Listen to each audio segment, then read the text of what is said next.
Welcome to the Undisputed podcast. I'm your host, Jenny Taft. This podcast is the full show from today's episode of Undisputed from start to finish. They've got a busy slate, so skip Shannon. Let's get to it. Welcome to Undisputed. We are live from LA. I'm Jenny Taft here with Skip Bayless and Shannon Sharp. Good morning. What that, Skip? How are we today? What that, Skip? How are we doing? I don't know. 5 cases you owe. Huh? Well, you still owe me 30 cases you owe. I don't have enough hands. How about that? It's 25, Skip. It's 25. No, it's it's 25. 30. Yes, no. This is Shannon Sharp math. No, here it was 32. Yeah. Then I took 2 with the Aiton and the Suns bet. That's 2, so it's down to 30. And this 5 make it 25. How did it get down to 32 from 45? Because the old Giannis did it to the Nets. What? Yep, Giannis did it to the Nets. I'll give you your day. Okay. I'll make you feel better. I'll drop it. What did you say to 25. 25? 25? This is It makes sense. absurd. That's The okay. math makes That's sense. Just absurd, 25, but whatever. Okay. 25 is still a Don't get pretty scared to bet big me some more lead, either. Skip, so I'm not too worried about Me? it. Scared? No, not around here. So, Shannon, you said it was Giannis who was helping you out here? Yeah, Giannis. We got to talk about that guy. Giannis and the Bucks came roaring back last night with a 120-100 win over the Suns. Game 3. Giannis, he dropped 41 points and grabbed 13 rebounds while also going 13 of 17 from the free throw line. Chris Paul and Devin Booker were kept in check by Milwaukee's defense, scoring only a combined 29 points while shooting 18% from 3. So, Shannon, please explain it to me. What's the biggest reason the Bucks won? Skip, I don't want to minimize Giannis. Giannis was sensational, and I knew Giannis would be sensational. But he was sensational in game 2, but he didn't get anyone to come along with him. What we saw last night is what we've seen over the last 2 playoff series. Middleton and Holiday played way better. Extremely better at home than they do on the road. Now, Holiday was averaging slightly above, a little under 14 points a game. He gave you 21 last night. He was shooting 14% from the three-point. He shot 50% last night. Middleton had more points at the half than he had the entire game of game 2. That was the difference in the ball game. Giannis is going to be Giannis. If you're not going to build a wall, if you say, you know what, we're going to take Aiton and we're going to play him one-on-one, Giannis is going to put his head down and he's going to get to the rim. Now, he did a unbelievable job last night shooting free throws. He was sensational. I got no problem with what Giannis did. But it was, Skip, what we've been waiting to see. The Bucks believe they have a big 3. Giannis, Middleton, and Holiday. And really what they've had the first 2 games was a big 1. Well, the other 2 guys came along. They didn't give you super-duper production, Skip, but they don't need that. Those 3 gave you 80 points, 25 rebounds, 20 assists. That's what Book, CP3, and Aiton was giving you. That's what Book, CP3, and Bridges gave you the first 2 games. Well, the roles reversed. Skip, we talked about this the other day. You cannot keep getting out-rebounded on the offensive end and win ball games. Now, they got beat up the game 2. Phoenix had 18 offensive rebounds, but they didn't cash in. Last night, when Aiton got in foul trouble, because they're a small team to begin with, if you take Aiton out, not Saric, Skip, that Saric injury is coming back to look more and more. I'll buy that. Because they're really small, because you're asking Crowder to try to guard Giannis one-on-one at 6'8". Yeah, and Torrey Craig didn't look right. No, he didn't. No, he didn't look right. Skip, Giannis was spectacular, but if you're going to tell me that the Bucks are going to shoot what they shot from the free throw line last night, you tell me they're going to shoot 38, 39% from the 3, I'm going to say, Suns, you're in trouble. But I don't believe they shoot like that for the remainder of the series. But, and everybody says, it's a series now. No. The Bucks are going to have to finish this thing off on Wednesday to make this a series. Because if you don't win Wednesday, you're not winning 3 straight and beating the Suns. But I thought the two role players, and I hate to say they're role players, but they're star players. They're 2 role players, key role players, Middleton and Holiday, showed up last night to offer some assistance to Giannis. Giannis was Giannis. I mean, I don't know how much better he can play, but I tell you what, Skip, if you can extend this and make this a 7-game series, you tend to lean to the superstar. Giannis can win you 1 game in a winner-take-all. He's good enough to go get you 40-plus and 15, 16 rebounds and win this game. But I thought the biggest reason was Chris Middleton and Holiday. Giannis was Giannis. I wasn't worried about him. I was worried about those other I am 2. hearing Shannon Sharp sitting across from me, who has been won completely over by Giannis. You are now driving that new Giannis train, right? No, Skip. I told you Giannis was really, really good. I told you. You saw what he did against the Nets. We saw that. We watched him against the Nets, right? The one-man show Nets. I saw what he did. And if Kevin Durant's toe, is it 1/10 of an inch over the line, we're having a whole different conversation. Because it'd be very possible the Nets would be winning this series right now. They'd be going home. So because had the better record. Yep. So still. Yeah. Okay, it is my turn. I hear everything you just said, and I will take some issue with some of your points. But biggest picture last night. Bottom line, the Bucks at home were the more desperate team. They just wanted it more, and they just played harder. And all you need to look at is 20-2 in second chance points because they won the offensive boards 13-6. When you do that, you're probably going to win. Yes. And by the way, rebounding for the 3 games, the Bucks have beaten them on the boards all 3 games by an average of 6 a game. Right. That's a trend that should be very alarming to the Phoenix Suns right now. They should feel very fortunate. They're up in the series with those kind of numbers. Now, to the game that I witnessed last night, regrettably, and I did lose a bet to you. You did give me Phoenix plus 4.5 on the road, up 2 games to none. But I would not have taken the bet if anybody had even given me just a whiff of a warning that Devin Booker would go farther south in Game 3 than Phoenix is from Milwaukee. That's how far south Devin Booker went. He went so far south that his coach benched him for the entire fourth quarter of the game, ostensibly to rest him, to sort of take him out of harm's way, because it felt like Monty Williams believed that he was just going to keep missing jump shots in the fourth quarter. Whatever, I disagreed with that decision. We will talk much more in depth about that in just a few minutes here on the show. But if you had told me Devin Booker was going to shoot 3 of 14 and 1 of 7 from 3, well, obviously I would have said, no way I'm taking that bet, because this team does tend to go as Book goes. Right. And last night, this Book was banned in Milwaukee because I got to give it up to Chris Middleton, especially in the first half. He was playing both ends of the floor because he took Devin Booker and got up in him. He was in his, so to speak, jockstrap all night long. In the second half, they started to switch off. And PJ Tucker bodied him a little bit, too. He did. Put Holiday, remember, we talked about it. Put Holiday on CP3. Okay, I got it. But listen, Chris Middleton said, I got him, and I'm not going to let him get a clean look. And he was bothering him in the first half. And once Devin went south, he lost it. He lost all his confidence, and he couldn't get anything going. He even had a couple lip out. And it was a disastrous night for the best player on the Suns. I know, Chris, you can argue Chris is the most valuable player, but the best player is Devin Booker. I predicted on this show. We did it all day Friday. Could he, at some point, win an MVP in this league? I believe he could. And we were already going to how close is he to his mentor and idol, Kobe Bryant. Well, last night, he was about a million miles, right? Okay, so that's point number 1. Point number 2, we'll also get heavily into this in just a few minutes on the show, but Scott Foster showed up as the head referee. And again, if you know the history between Scott Foster and CP3, it is ugly, and it has duration because it goes back for 12 straight playoff games in which Chris has played and Scott has been the head referee. Chris Paul has lost 12 straight games.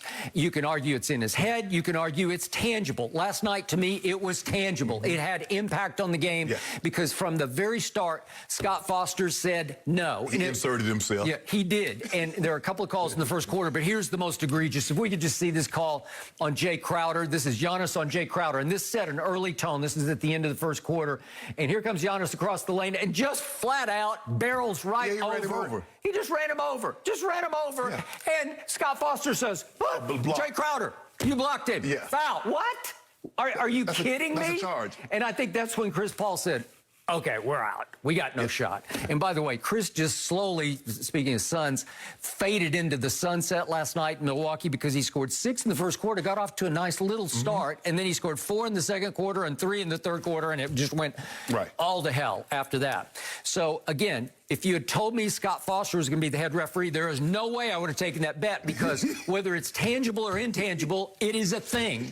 And it happened. It impacted the game last night to the point that there was one other factor. I also told you on Friday that our friend Lil Wayne was going to the game because he had texted me and said, I got tickets. I got front row.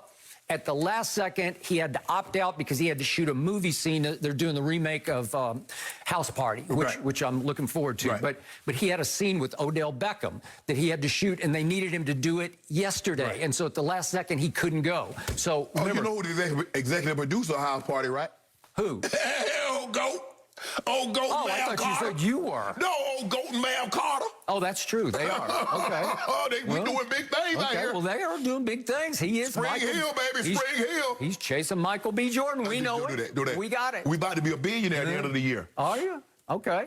Well, maybe you should retire and buy a basketball team. I don't know. No. Because you can't play. I mean, you couldn't even get out of the first round for the first time in your career. Where is LeGon James? He's in Hollywood. Where's Kawhi Leonard? I mean, Kawhi Leonard. Oh, I don't know. You do know. You got nicknames now? That's a shaky one. Kawhi? Oh, my God. I like LeGon. It rhymes with LeBron, obviously. Well, I know he wasn't losing to Nigeria. We're going to talk about that, too. So the point is, when Wayne shows up, that he and Chris Paul are like brothers, and it puts Chris in a comfort zone, especially on the road, because Wayne was along the trail of the Clippers series, and when he showed up, good to great things happen. So I was trusting that, and at the last second, I couldn't trust it. So that was point number 2. Then point number 3, it's funny how in this is what I love about NBA basketball, especially at the highest level in the finals, the pendulum swings from game to game on the head coach of one team or the other team. So Coach Bud was on the hot seat, and then last night he calls a fateful timeout in the first quarter. They fell behind 36-30. Boom, timeout. And then what happened? They go on a run, right? And you could say, what a genius timeout that was. Well, you know, okay, but that's... Trying to quell momentum. Okay, well, okay. And it worked. I got it. But now the pendulum swings back to Monty Williams. I love Monty Williams. I did not love what he did last night on 2 fronts. Again, he benched Devin down the stretch of the fourth quarter, actually the end of third, all the way into the fourth. Correct. He obviously pulled him over and had a little talk with him and said, son, I'm gonna sit you the rest of the game because we need you in game 4. We need you to be ready. I just didn't like it, but we'll get into that in a little bit. The point is, big picture strategy. What is going on with your new man, Giannis? Well, he's been unleashed by Monty Williams' defense because Monty thinks that he can just single cover him with DeAndre Ayton. So what did Scott Foster make sure of last night? DeAndre Ayton played a grand total of 5 minutes in the second half and scored 2 points. He had 18 total, so he scored 16 in the first. That'll work, right? And I thought he'd get off to a bang-up start, right? Yes. It looked like he was going to be a dominant big man in this game, and Scott Foster made sure that Monty Williams had no choice but to bench him or not bench. Because to me, I thought Monty waited too long in the third quarter when obviously the Bucks went on another tear, and once they cut it to 4 in the third quarter, here it came, and Holiday went crazy, and Connaughton joined in. But the point was, I thought Monty should have gone back to Ayton faster because he didn't foul out. He just had 4 at that point. Well, the game is teetering. You're up 2-0. Just take a shot. Just go ahead and say, go in there, just play. And if it doesn't work out, it wasn't going to work out anyway. And that's something that Ayton's going to have to learn, Skip. He's a young ball player. He's going to have to... I got 3 fouls. Giannis has a head of steam coming in. Just let him go. Don't pick up the 4th foul on that. Okay, I got it. So now we get to the old build the wall. Chris Paul said after the game last night, somehow, some way, we have to build a wall. Yes! What do we know about Giannis's playoff past? We know that Toronto, going back 2 years ago, just said... we build a wall. Yes. We're going to take, again, they had some big bodies, but obviously Kawhi was there, and they had Kawhi, they had Siakam, and Gasol. And Gasol, yeah, your guy Gasol, who was a glacier for you, but he was also a glacier for them because he could, at about 300 pounds, he could just take up space. Exactly. He was a mountain of a man in the lane. So they built their wall across, and they won 4 straight games from Giannis, and he went way south in those games because he was shooting like 40% from the field after he'd won the MVP, shooting 58% from the field, and he tried to jack up threes. The point is, the way you beat Giannis is you build the wall and you make him frustrated. You get him out of rhythm and out of sync. Now, you have to take a lead in the game, but if you take a lead, if Devin Booker can make some early jumpers and you take a lead and it looks like the game is slipping away, Giannis will go crazy because He'll start running over people. He will. And he was so keyed up last night. I've never seen anything like this. Budenholzer had to take him out with about 3 minutes to go in the game because he was hyperventilating. And he did this in He gets anxiety fatigue. Yeah, and he did it in Game 7 at Brooklyn. Remember, he just got so amped up he can't get his, he can't stabilize his breath, right? He's they have to just go sit him down. I've never seen a superstar who just goes completely over the top. I thought it was his conditioning, but actually it's anxiety. I had the same thing, and Dan Reeves used to tell me, he's like, son, you one of our best conditioned athletes. Why can't you run more than one? I was like, he's like, get back in there. You just have to calm down. Skip. You want it so bad. You're so excited, so anxious, and you just. I had no idea you suffered that. I did early in my career. Then I had to start listening to music to slow me down. Okay. I was listening to that, Tupac and getting all amped up. Too much. Yes. And so you went to what, Frank Sinatra? No, I went to like Maxwell and the Jill Scott. I had to slow it way down. Old school. The Isley Brothers. Okay, that'll work. It worked. The Isley Brothers would gear me up. It definitely works, yep. Okay, so the point was that they're not building the wall, that they have gotten so full of themselves, they're just saying, we've got DeAndre Ayton, he's 7 feet tall. Right. He can handle him. Right. Well, he didn't even play but 5 minutes of the second half, but in the end, I think you have to build a wall. And they've got now 2 full days off. Yes. 3 total. But you have time to practice. Yes. You have time to, if you want to just walk through and practice, you have to figure out how to get more bodies across the lane just to say, you can't come in here. Correct. And again, if Middleton and Holiday shoot you out of the gym, you just have to live with it. Skip, that's the thing. Go back and look at every series that Giannis has lost. They built the wall. Nobody has beaten Giannis by going one-on-one with Giannis. He's that good. I don't know how other people in the league perceive Giannis, but he's that good. If you do not build that wall, he will beat you.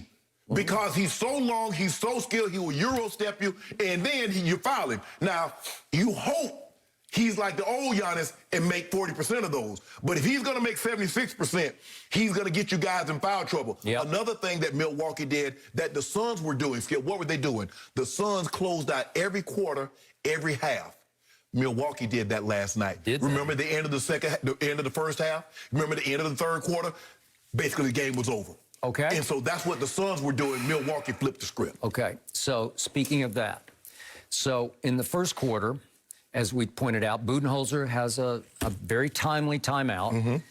It's 36-30 Phoenix, and all of a sudden they close the quarter on a 16-3 run. But what's interesting to me is Giannis scored only 2 of those points. Right. So to your point, everybody else started to chip in and contribute and feel like they were part of the night. Right. So that wasn't so bad because in the third quarter, they withstood that barrage. And then in the third quarter, they cut it down to 74-70. Well, this is when it goes crazy because the home team is about to go on a 24-6 run in which Drew Holiday scores or assists on 22 of the 24 points. So this was not a Giannis. Correct.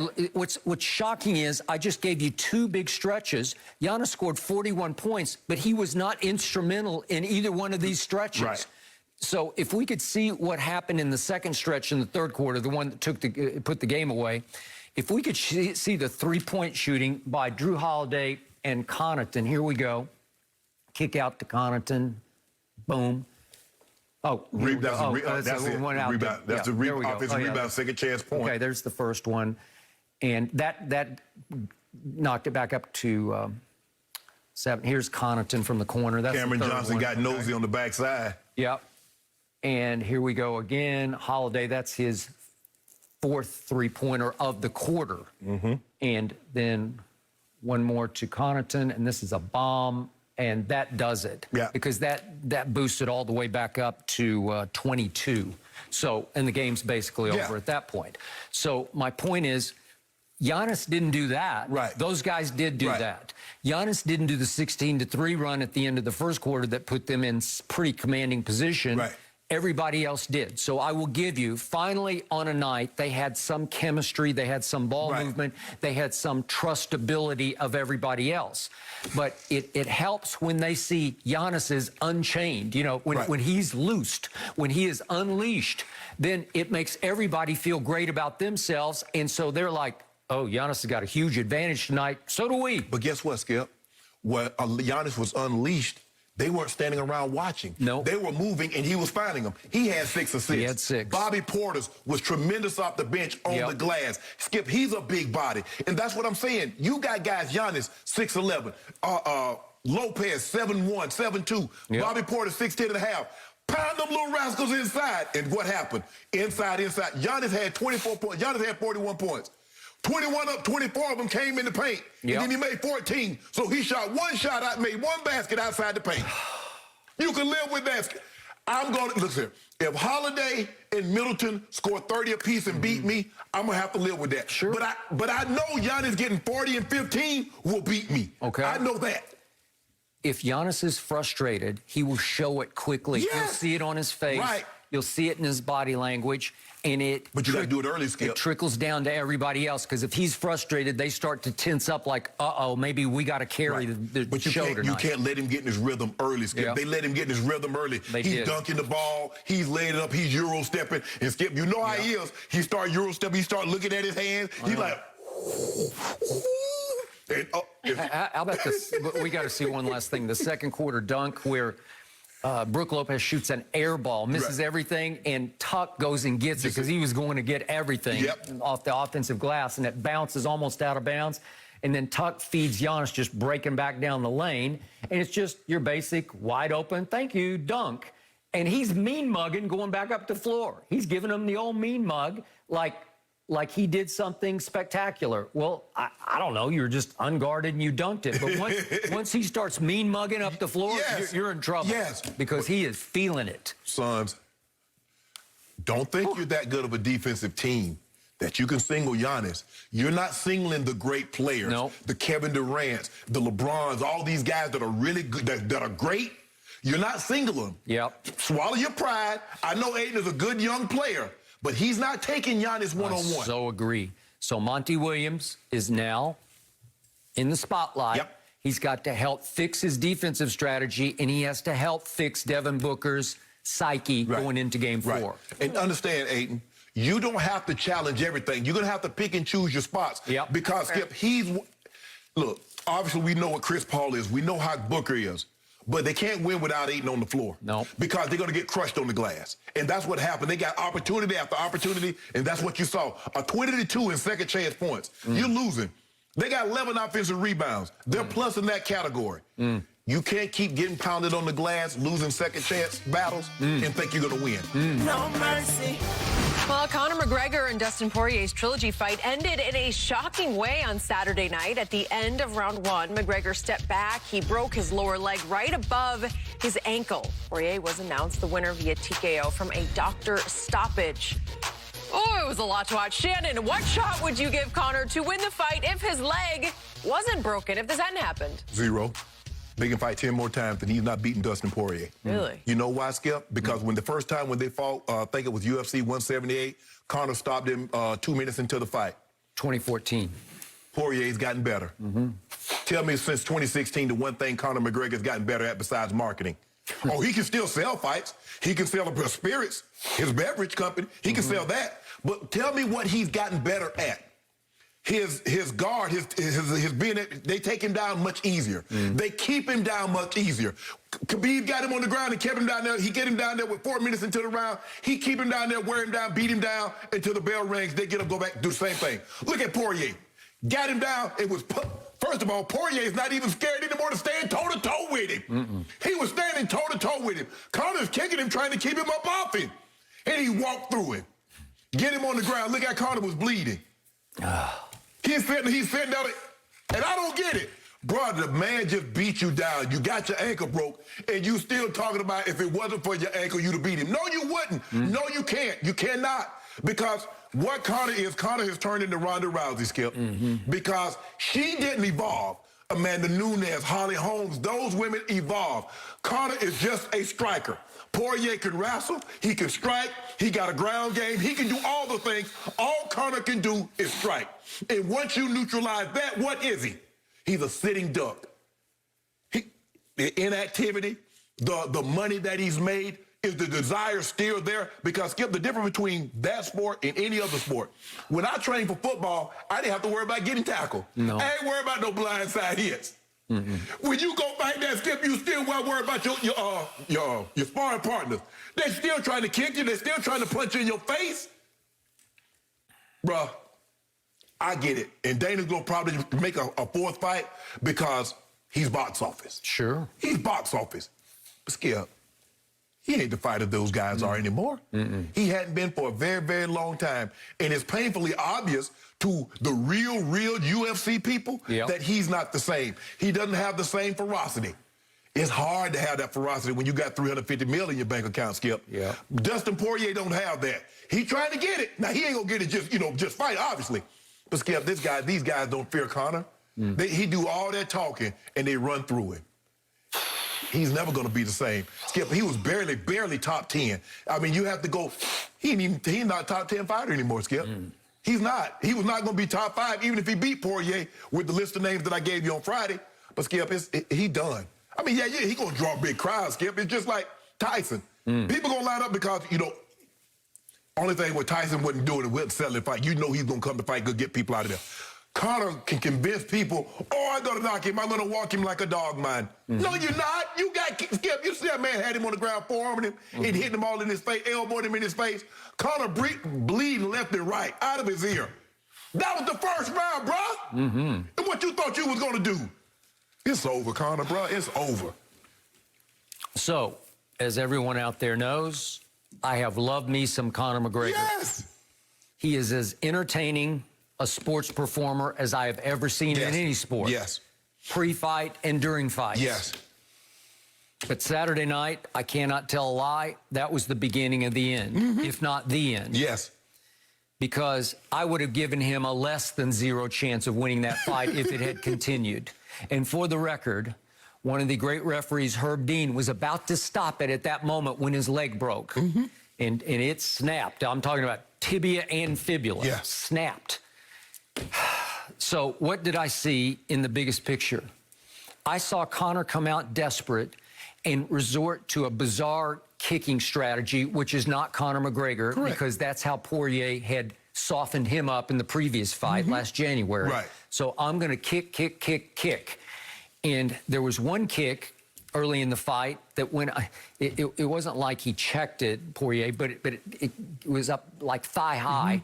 And Poirier immediately points to his leg like, I think your leg just cracked because I heard that. And he said after the fight, I heard something crack. So maybe that was the beginning of the end right there. So then second desperate move is, as Conor goes to the ground, he goes complete desperate for the guillotine. He tries to guillotine him, and Poirier's like, I got this. And he just sort of crawls up the side of the cage and gets on top of it.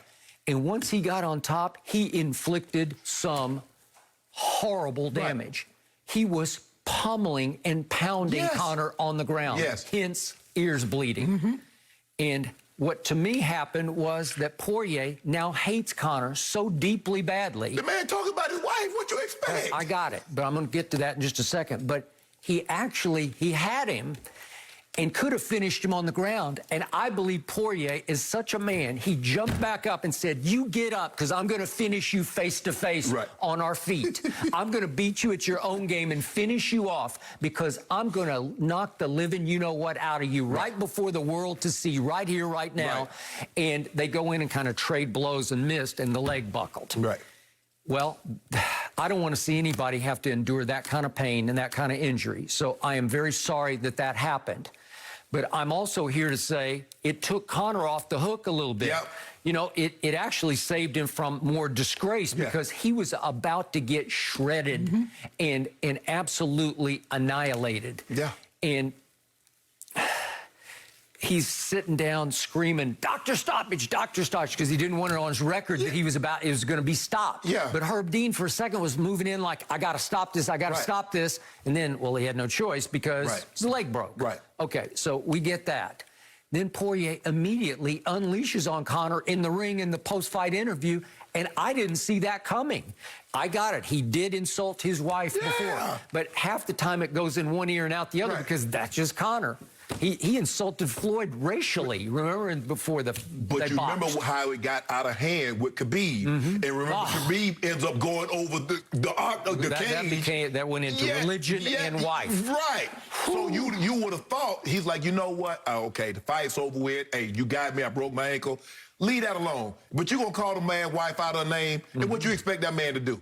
Yep. So I hope they do fight again, because I think he took the easy way out, because the doctor's stoppage actually saved him from a real ass whipping. It did. Well, I think he got his ass whipped already, but it saved him from real disgrace. Yes. Or real punishment. Skip, it's gotten to the point now. We saw it with Khabib. We saw it with Poirier. They're willing to stand toe-to-toe with Conor.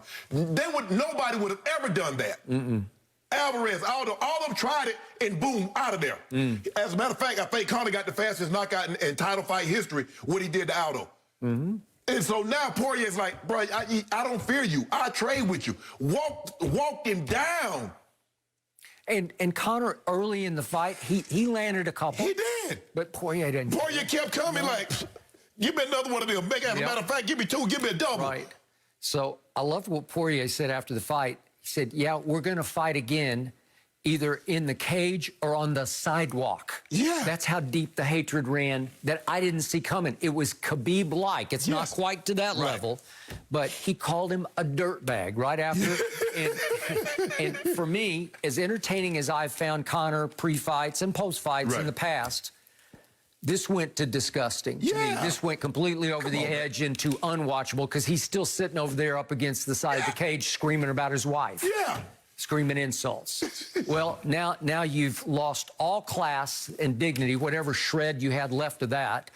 And now I'm to the old cliche about the empty barrel that makes the most noise, and it's an empty barrel of proper 12, right? Because if you think about it, Skip, the only fight Conor's won, first of all, he's only fought 5 times since 2016.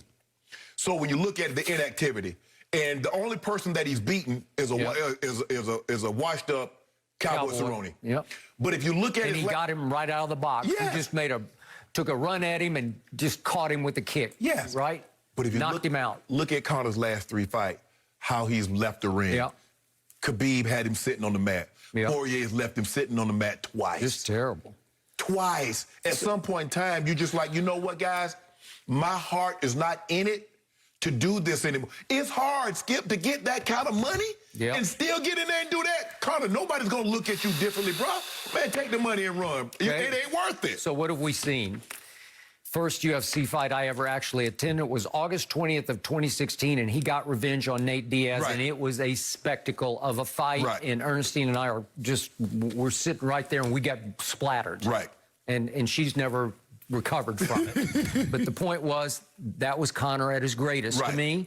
And then we went to New York City because they were going to play Madison Square Garden, remember? And that's when he put away Eddie Alvarez with a TKO in the second round, which set up Floyd versus Conor in the boxing match, which was August 26th of 2017. We were there in Las Vegas. That was the beginning of the end of Conor as we knew and loved him, because he made, I don't know what it was, close to $100 million. Okay, you're done mentally, psychologically. You're going to be shot, because the sport is too tough for you to overcome that much money. And proper 12 was a huge score for him. So when you look at it like that, Skip, these guys dream of getting a $20, $30 million match. They dream of that. I mean, so Connor's has made that tenfold. And you think someone's still going to have the desire to get in there and do that? I mean, it just doesn't, I mean, it's just like Mike Tyson finally realized, he's like, I'm losing to C-class fighters. That is correct. Poirier is not a C-class fighter, but I'm saying, Skip, at some point in time, you're going to have to come to the realization. I'm not that guy. I'm not him anymore. Poirier's like, I'll take this fight. That's an easy $2 million pickup. I'll pick up me $2 million quick, because he can't beat me. Okay. So Conor's facing a long rehab. Because he's got a, rod in the tibia and a plate and screws in the fibula. So that's got to heal. Okay. So you're going to be inactive again. Like a year, maybe? Maybe a year. Okay. So who knows what Poirier's going to do? He's going to fight for the title against Oliveira I ain't waiting on him. Okay. So is it possible they're going to have a 4th fight? Sure, it's possible, because I'll be the first to admit I would buy the fight. Right. But it wouldn't be to watch and root for Conor anymore. It would be to rubberneck the fight. Right. I'd rubberneck it like you do a car. You expect something to happen. You expect something bad to happen to Conor. Yeah. Because it's going to get ugly, Yes. and I'm going to watch the ugliness. Yes. Okay. But it was bad. I mean, Poirier, Skip, I mean, Conor actually does Conor think he was winning the fight before he broke his ankle? Because he wasn't. Convinced himself of that, or that he would take control of the fight in the second round. No. Because, Skip, they take Conor down so easy, and when they get him down, they beat the hell out of him. I mean, that's how Nate Diaz got him. He did. Habib got him down and choked him out. Yep. Poirier pummeling him again, was pummeling him again. I mean, Poirier just wanted to inflict damage. He hasn't, Skip. He's a one-trick pony. And the one thing you can't be in that sport is one trick. Yep. You better be able to do a lot of different things. And the more you can do, the better. That's why the Silvers and the Johnny Jones and the St. Pierres, that's why they stood the test of time. The Mighty Mouse, Demetrius Johnson. That's why. Amanda Nunes. That's why. All he does is strike. Yep. And now they don't fear that. Khabib was the first to say, I'll stand right in the middle of this cage. Yes. Let's just do it right here. Yeah. Let's trade blows. Poirier said, I want to drag him to the deep. He didn't even wait. He said, I'm going to try to drown him in the shallow. I ain't going to even wait to the deep, the fourth and fifth round, Skip. Boy, well, what a build-up. And Conor did tweet this last night, 7 o'clock, just out of surgery. Surgery went excellent, feeling tremendous. 6 weeks on crutches, and then we build back. Let's go, God bless. That was from Conor yesterday, guys. So the road to recovery begins, and we will wait and see what is next. We need to get back to the game last night. Down 22, heading into the fourth quarter. Monty Williams, well, he benched Devin Booker for the remainder of the game. The Suns guard had just 10 points on 3 of 14 shooting at that point. So he makes the decision to put him on the bench. Shannon, was it right or wrong for Williams to bench Booker for the entire fourth quarter at this point? Skip, I remember watching him check out in the third quarter. I says, okay, he'll rest the rest of the third, and then they'll try to make a run at the first 5 minutes of the fourth quarter, and we'll see and Monty's going to see what happens. And when he didn't come back in, I thought he was hurt. I was like, is Book, Book must be hurt. Had the same thought. And then I realized that, you know what? It's over. I think Monty Williams realized that it was over.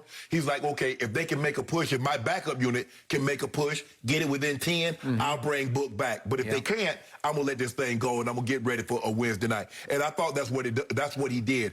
He waved the white flag. It's over. You got this one. You guys played well. We're going to move on. We're going to get ready for Wednesday. Book just didn't have it last night, Skip. A lot of that he missed some shots that he had made in every playoff series throughout. So it wasn't like all of a sudden, Middleton did a great job. They got into him early. They bodied him up a lot. But those are the shots that he was making. And for whatever reason, he just didn't have it last night. And they can't win a game with him not having it. So for me, I'm not going to read too much into it. I think the biggest thing, DeAndre Ayton's going to have to stay on the court, and Book is going to have to play better. It's as simple as that. And I believe they will come Wednesday. But I think Milwaukee is sensing like, you know what, guys? We've out-rebounded them. We've got scored more points in the paint. We've done a lot of good things. We should be up 2-1 while you're bull jiving. So they're going to have their hands full come Wednesday because that crowd in the building, that crowd outside of the building, it's been electric. They've been great. And in the playoffs, there haven't been very many teams that's been better than Milwaukee at home. So, I've told you many times on the show, I am a big Monty Williams fan. Very happy for him. He got to the finals. He and Chris Paul, they deserve a ring. This is their spotlight. This is their opportunity. I just thought Monty made a bad choice last night. It was the first time I saw him on a big stage try to assert himself as the head coach. Watch what I do. Right. And obviously, he knows Devin Booker way better than I know Devin Booker. So they have a fairly lengthy relationship.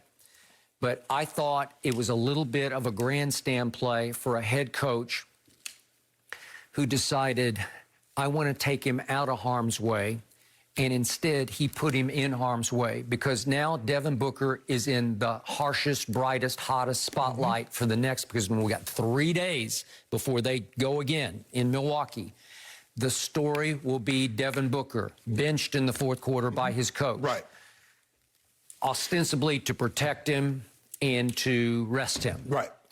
Here's how I feel about that. Shooters shoot. Shooters need to see balls go through baskets. And if you had just let it flow, let it play its way out, if you'd started him in the fourth quarter and just see where it goes, maybe he'd make a couple of shots that would make him feel a little better about game 4. Right. What have you always told me about what happened in the 2015 finals when LeBron lost game 4, when he was up 2-1 in his house against a Golden State that obviously didn't yet have Kevin Durant? What did you tell me about game 3?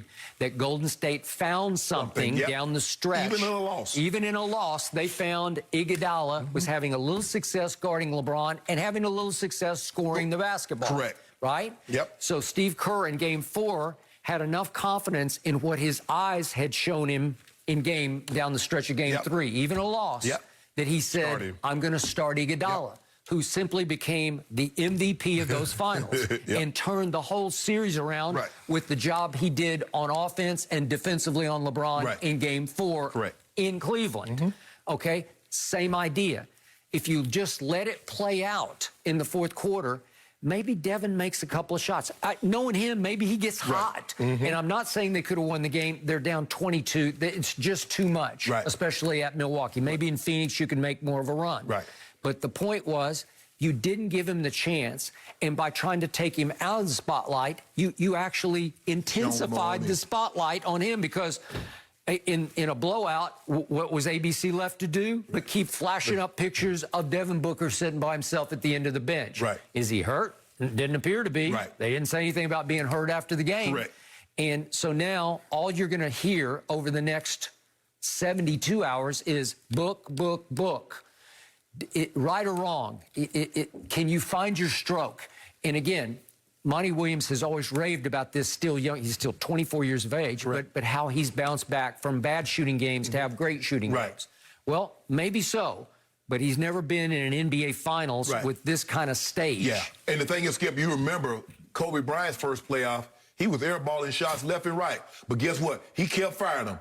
I think Dale Harris might have been the coach then. He was. And he's like, hey, shoot it. Just shoot it. Hey, and everybody was passing it to him. I don't know if they wanted to, like, okay, you think you so cocky, you so good, keep shooting. We're going to show you you're not what you think you are. Kobe's like, I don't care what y'all say. Pass it to me again, I'm going to shoot it again. They lost to Utah. But he grew from that. He says it does not how many times you fail, it's how many times you get up. And so we knew Kobe failed earlier, but it gave him the confidence that he could overcome anything. But that was Kobe at like 19? 18 maybe? Was he still 18? Yeah. Well, this is Devin Booker at 24 as a team favored to win the finals. That was an early, I guess it was a first round. Against Utah. I just think the thing is that Monty said, look, Skip, he was checking the temperature of the room. It wasn't like they were making threes. Now, Skip, you down 22 and your team was making threes, well, you got a chance.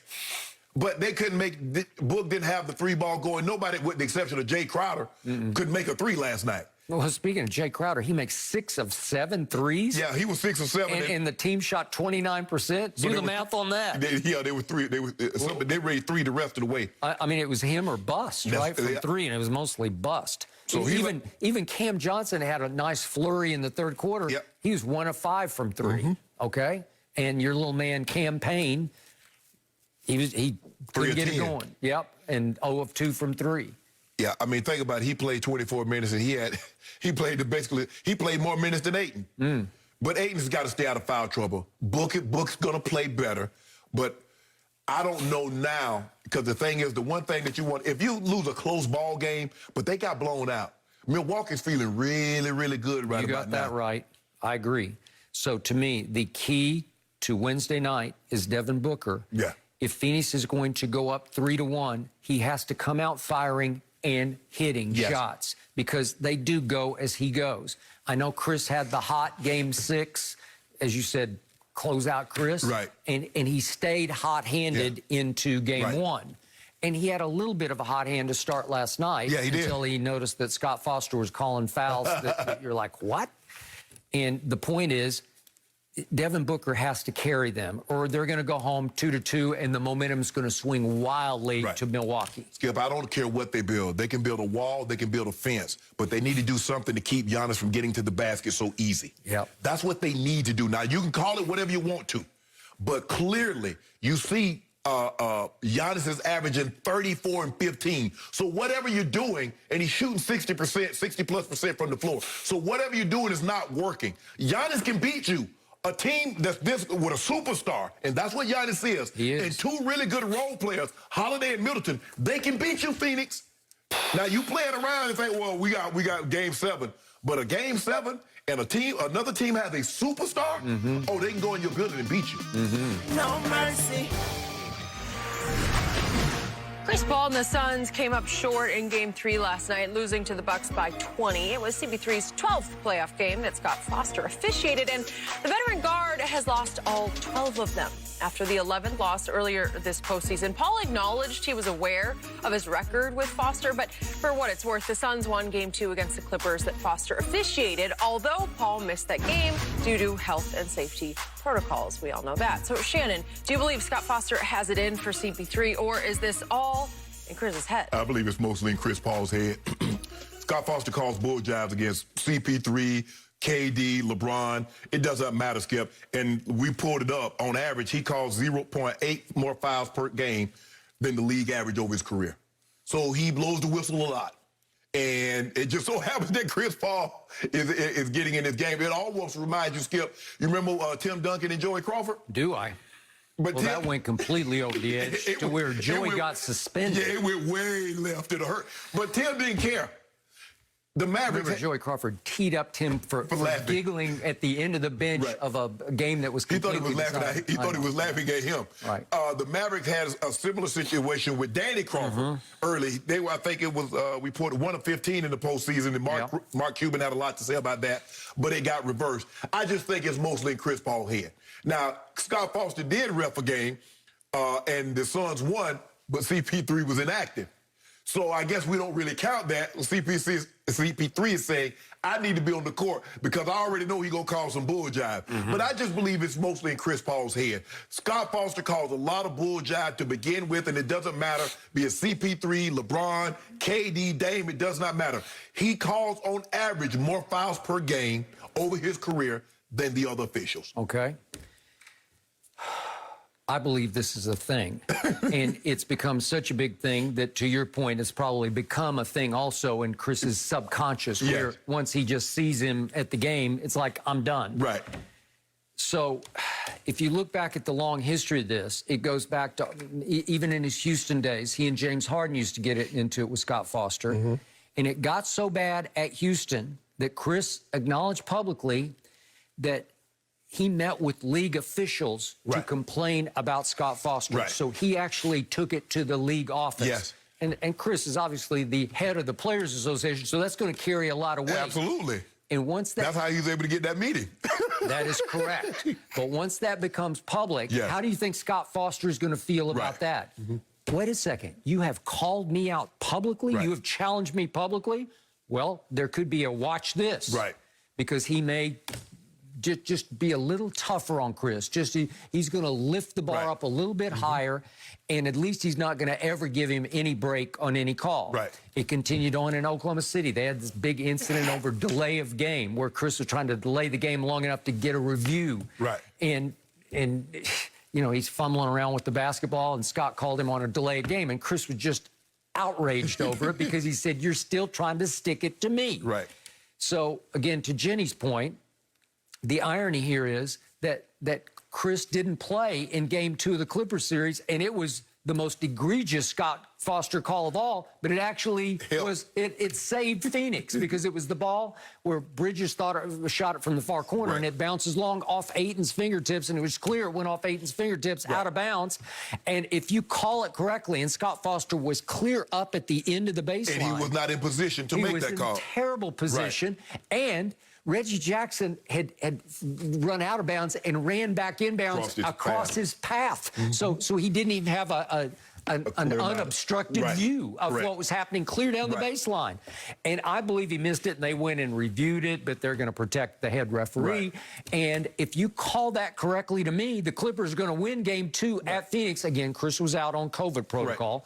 But the point was, there's 0.9 seconds left on the clock. And again, if you give the Clippers the ball, all they have to do is just touch the ball in bounds, and the game is over. Okay, so you got a break there.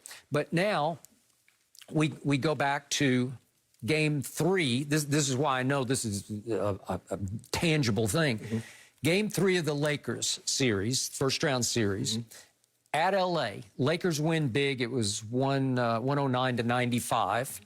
Chris, in his postgame, volunteered these comments. He wasn't asked specifically about it, but the free throws, there's a big disparity of free throws. Right.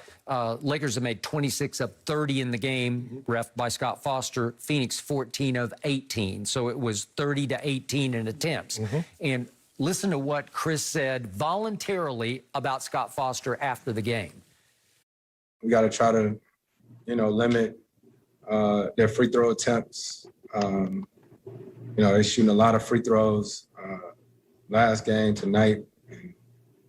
If I was a betting man, 11 games in a row. 11 games in a row. And we'll see what happens.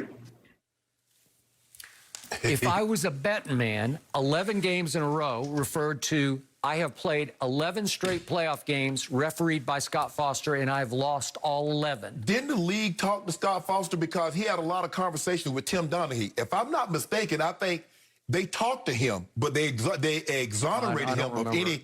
Yeah. Not sure. I think now you're going into some deep water. Yeah, but like I said, Skip, I just think it's in Chris's head. Skip, you know what? It's like if... But think of what he was just saying there. Yeah, he said if he was a betting man. If I was a betting man, ...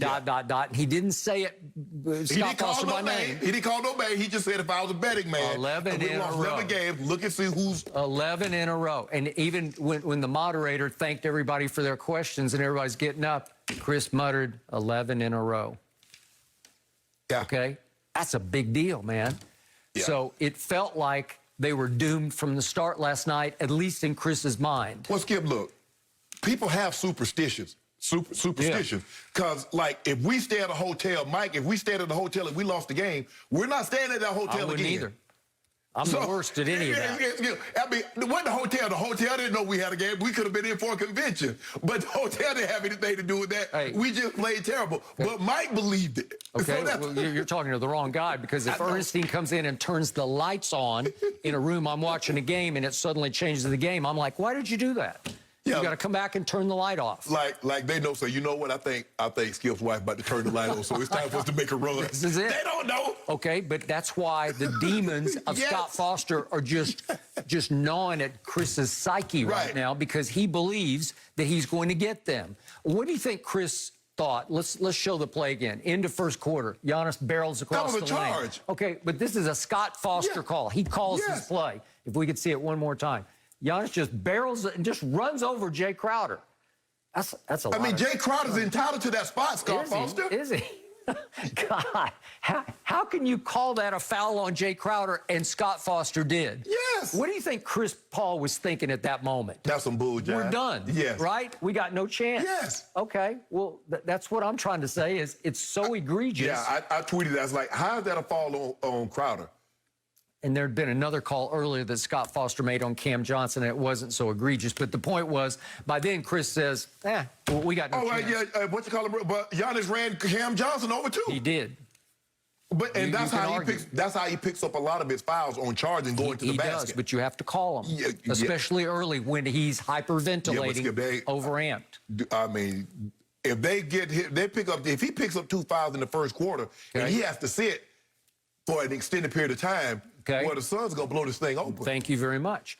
Flip side of this is Mark Davis is very friendly with Chris, and they've known each other dating back to Chris's days in New Orleans as a young player. Right. And when Chris gets Mark Davis, who's one of the top referees, he might be the best right now. But when Chris gets Mark Davis as the head referee, he is in his comfort zone because he knows he's going to get a fair whistle, and maybe every once in a while he's going to get a little bit of a break on a call here or there. Well, Mark Davis was the head ref in Game 6 against the Clippers. Remember that one? At L.A. Right. And then turned right around, and I told you, Mark Davis was the head referee in Game 1 of the finals at Phoenix, Milwaukee. So now here we go. It's another turning point. We got game 3, and it's going to be a make or break series here because Phoenix is either going to go up 3-1 or we're going to have a knockdown drag out, right? Well, I don't like any of them. I just want Ed Malloy, Sean Wright, and Leon Woods to call all the Lakers game, and I'll be straight. That's all you want? Okay, that's fine. But now it comes down to who shows up for game 4.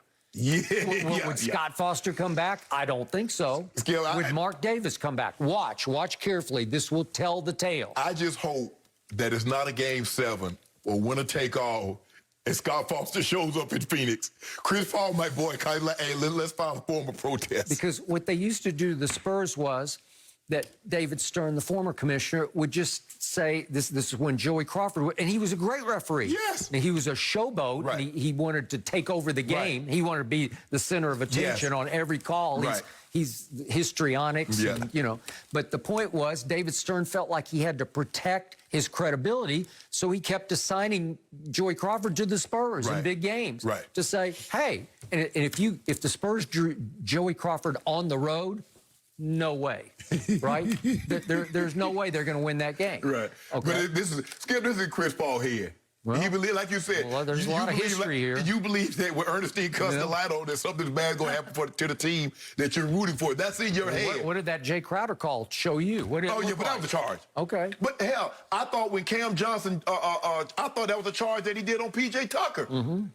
But Scott Foster said it was a blocking foul. So I don't know. No mercy. Conor McGregor underwent a 3-hour surgery yesterday after breaking his lower leg against Dustin Poirier. According to reports, Conor had a rod inserted in his tibia and a small plate and screws in his fibula. After the surgery, he was positive and posted this video to his fans. Check it out. What's up, fight fans? The Notorious here. Just out of the surgery room. Everything went to plan.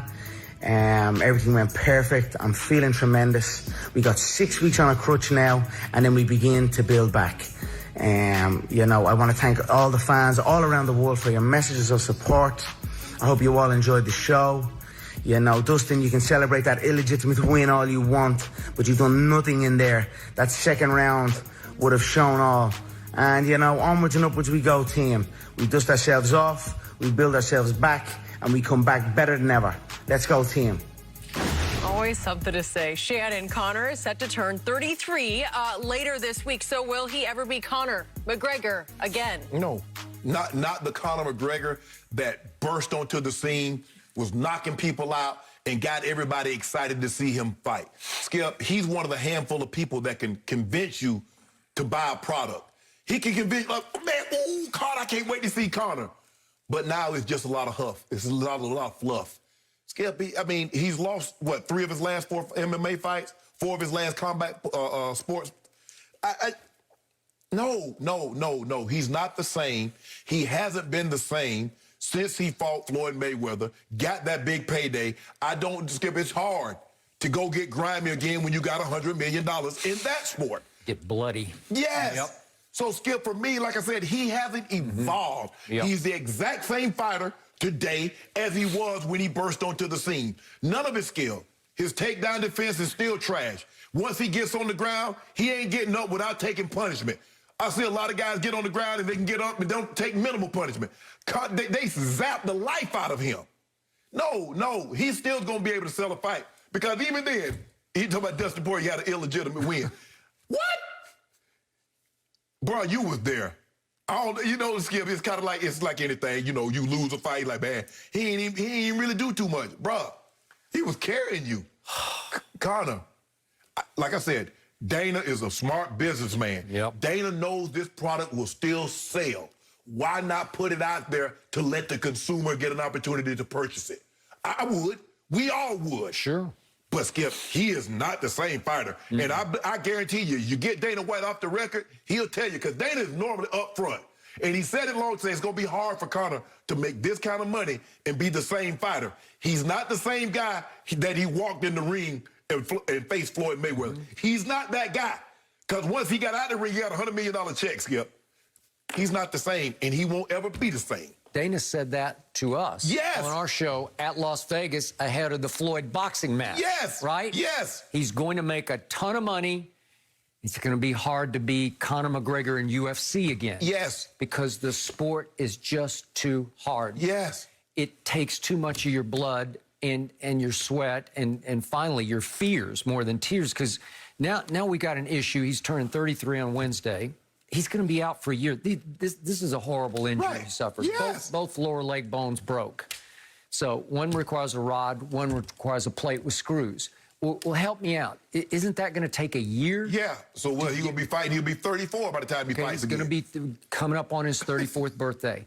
And then my next question is, if kicking is going to be part of your repertoire, how much faith are you going to have in your lower leg? Seriously, going forward. Are you ever going to trust it that you can flat out unleash kicks that could get checked by bones on the other side, right? Because if you catch a bone flush with the kick, you know what happens. You get bone on bone, and that's what starts to happen. Okay? So he's going to have a trust factor with his left leg right from the start. He's already got a trust factor. Can I win again? Because I've been losing more than I've been winning over the last 3-4 years. 3 out of 4 he's lost. He's lost them all badly. Convinced? Badly. Thank you. Ain't no decisions. No. It didn't go to the wire. It wasn't a controversial judge's decision. Nope. He just got, to quote you and the others and me on Saturday night, he got his ass kicked. He did. 3 out of 4 times. And he caught Cowboy, an aging, fading Cowboy, right? With a knee to the, where got him up in the jaw, just cold cocked him with his knee right out of the chute, okay? Way to go. And I was thinking, maybe Conor's back. I love to watch him. I love the pre-fight. And yet, somehow on Saturday night, it felt to me like an aging Vegas comedian who has a long-running show, and maybe he's an insult comic, and after a while, it just starts to go over the edge, and it just it just rings hollow after a while, and it goes from funny to unfunny. Conor was unfunny on Saturday night. It was. With the insults of Poirier's wife. Yes, Skip, you're like those Vegas. You remember Vegas used to have the lounge acts where everybody was smoking, and then all of a sudden, smoking wasn't as cool as it once was, so nobody smoked, and nobody wanted to be in a building where a guy on the stage is smoking. And you're like, why am I here? And eventually it's going to get to the point, why am I still paying $69, $79 to watch this guy fight when I already know what the outcome is going to be? Yep. Well, Dana said early Saturday evening that the pay-per-views were going toward, not like a Floyd record, but they were going to be extraordinary. Right. And I can tell you, if they fight again, a fourth fight, it won't even approximate that. Because a lot of people said, fool me once, shame on me. Fool me twice, shame on you. Right. And they felt like they got fooled on Saturday night. I didn't feel fooled. I was still highly entertained by it. But you said on Friday you didn't believe he was going to beat Poirier. I did not. So you was under no illusion. A lot of people are still under the illusion that he's the 20 prior to Floyd fight. He's 2014, 2015 Conor McGregor. And he's far from that. He's so far removed from that. And that's what people can't get their arms around, Skip. They love him. I mean, the brashness in which he talks. And not only could he talk it, Skip, he could back it up. That's what people loved about Ali. Yes, he was rhyming. Yes, he had the gift of gab. But he was putting people out. He was. Now, I mean, now he's just talking. He's just talking to talk. And even in a situation you just come out of surgery, you tell the guy he had an illegitimate win. You're sitting on the mat. I figured after surgery, Conor was feeling pretty good. When you think like he got a little medicine in him. A little medicine. Skip, how you sitting on the mat? So what if Poirier had run up over there and hit him in his mouth for calling his wife that? I wouldn't even have been mad. No. You'd have been entertained. Yeah, I loved it. For calling that man wife that. I like her. She flipped him off in the ring. She flipped him off. But come on, Skip. I mean, he takes it overboard, and now he's just talking, and because he can't back up any of those words. Okay, so what do we know about Conor McGregor? It's what I still know. He is a gifted striker. Yeah, he's gifted. He's got the footwork. He's got the reach. Right. And he can deliver a punch. Right. With power. Right. He is a knockout artist. Right. But to your point, it's a one-trick pony. Right. And if you can figure out how to withstand the early onslaught of the knockout artistry and take him out a little deeper, then you know what's about to happen. But Poirier wasn't even trying to take him out to the deep. No. He wasn't trying to get into the later rounds. He was trying to finish him early. Hey, he was standing right in front of him. He's a stud. He's smart. He's tough. And he's gifted all around. He can do it all. Yes. He wasn't Khabib, obviously. Yes. Because he lost by submission, like everybody. I mean, there's no losing to Khabib. No. That ain't nothing to hold your head down about. But a lot of these guys, Skip, they're college wrestlers or they come from a background in jiu-jitsu and they learn to strike. Well, Conor wasn't a wrestler. He comes from a boxing background. That's but he hasn't evolved. He hasn't gotten better at anything other than striking. Well, the evolution, you can only stay a one-trick pony in that sport for a very finite period of time, and then they'll come gobble you up because they're just constantly evolving. And Conor hadn't evolved, and it shows. You look at the people that don't evolve. Skip, look at Ronda. Ronda was getting women out of there in 25, 30, 40 seconds. But all she could do is once she couldn't stand. Holly Holmes said, I'm going to let you grab and in my joints. I'm going to kick you upside your head. Amanda Nunes sat right at that table in New York and says, I'm gonna carry her. And she did. She did. And guess what? Ronda said, I'm done with this. I can't compete with these girls. So the only way you can sell Conor going forward is he's got a puncher's chance, right? Yeah. So that's the only. Well, he could still throw punches. But maybe he could catch somebody. How about put him in there somebody that you think he could be? Don't put him in there with Poirier. Yeah. Don't put him in there with somebody. They would destroy him. Yep. Well, now it's gotten to the point where Conor is so big, he's still the face of the sport. That you can't put him against some tomato can. You got to put him in against somebody with some credibility. Well, then he'll lose. Yep. Well, that's where we're heading. I mean, so what? You might as well, Skip, let's give people some false hope. Oh, Conor's back. He knocked such and such out. Just like they did with Cowboy. What did they say, Skip? He's back. Yep. He was saying, I'm back. No, you're not. And then he got in there with Poirier and dusted him off twice, quick. I'm afraid we're heading toward Conor boxing Manny Pacquiao. Yes. Right? Go and make that money. Yep. Hey, you know what? I'll tell you what. Go get one of the Paul brothers. Which one? No. Well. Go get one of the Paul brothers. Yeah. Don't suggest it. I think they both want him, but one wants him for sure. I think Jake had a chain made. Oh yeah, did you see that when Conor after he got beat by Poirier. Yeah. No, it was before the fight. Yes. Like the exact position that Conor was in, which made no sense to me how he somehow predicted that. Oh, that was bad. So maybe we're previewing what could be in the future. We got to get Conor back healthy first. I don't think that's the last time we see Conor McGregor. He will be back in some capacity, and we're still going to watch it. No mercy. Giannis and the Bucks came roaring back last night with a 120-100 win over the Suns Game 3. Giannis dropped 41 points. He grabbed 13 rebounds while also going 13 of 17 from the free throw line. Chris Paul and Devin Booker were kept in check by the Milwaukee defense, scoring only a combined 29 points while shooting 18% from three. Fox Sports NBA analyst Chris Broussard joining us now. Chris, what is your biggest takeaway from this game? Bucks getting it done. That Giannis Antetokounmpo is a problem. He's a monster. And he played last night like I've been wanting him to play all season long, if not going back further than that. And that was he played to his strengths.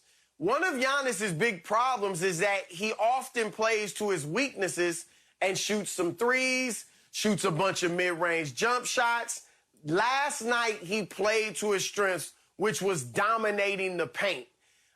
Only 5 of his 23 shots came outside of the paint, and 2 of those were like on the low block, just outside of the paint. All 28 of his points that didn't come from the free throw line came in the paint. His average shot was 2 feet. The distance on his average shot was 2 feet. Like, he was dominant. And the thing about Giannis that makes him so effective there is he doesn't just have to post up like, say, Shaq did. He can post. He obviously can get it off putbacks, off offensive rebounds. He can cut or dive. He can pick and roll for passes from teammates. He can get there in transition with the Euro step. Like, he has so many ways to get to the rim that he just needs to keep doing it. And last night he did that. Obviously, that was a big reason why he got to the foul line 17 times. Him hitting 13 of them. I want to say something about that. Obviously, an aberration, all right? It's only the second time in his 61 playoff games that he's ever had 10 or more free throw attempts and made more than 75% of them. That said, I think this speaks to Giannis's mental toughness. The fact that he will keep drawing fouls, the fact that he's not shying away from contact. This is a dude that not only misses free throws, he airballs free throws, like frequently. Like sometimes twice a game, he'll shoot an airball. That is incredibly embarrassing for one of the best players in the world, a two-time MVP, but he doesn't care.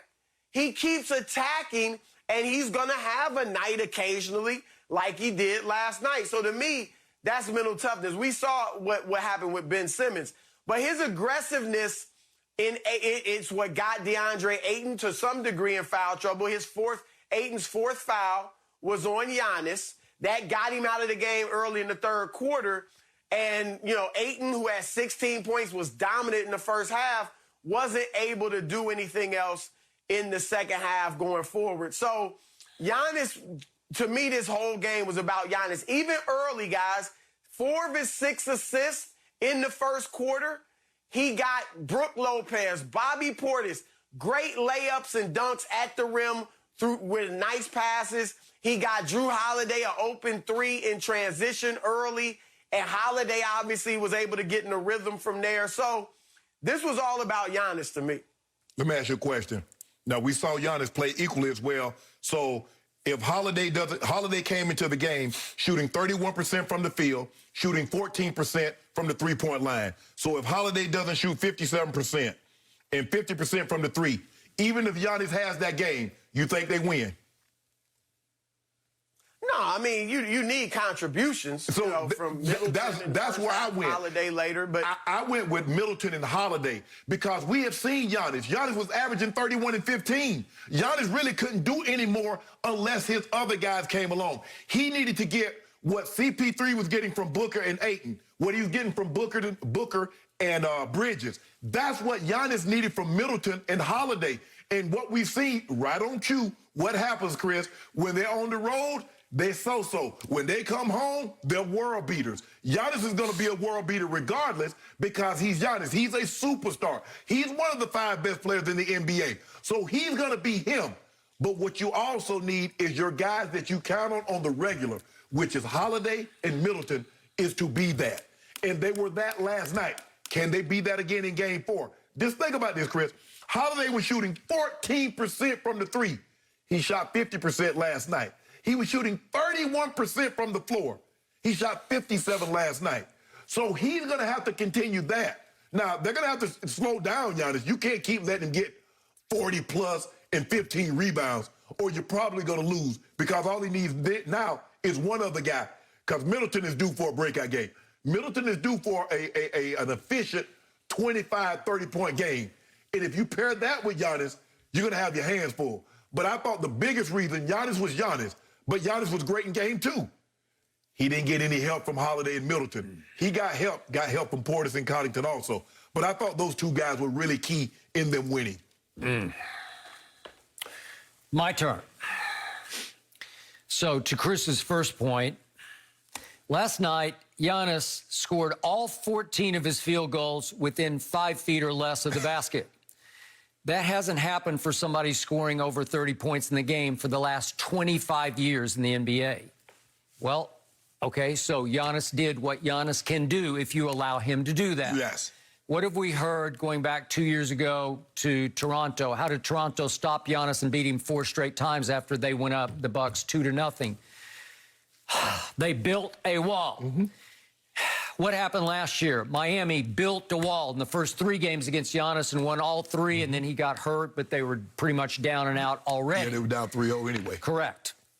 So I was so disappointed. It was a collision of issues last night for the visiting team because, first of all, Scott Foster shows up, and we've talked about it, Chris. You haven't heard this, but Scott Foster does get inside Chris Paul's head. And last night, I thought he got inside Phoenix's, got under their skin because Giannis did shoot 17 free throws to 16 total for the Phoenix Suns. And Scott Foster and Chris Paul have a long and bloody history going back and forth at each other.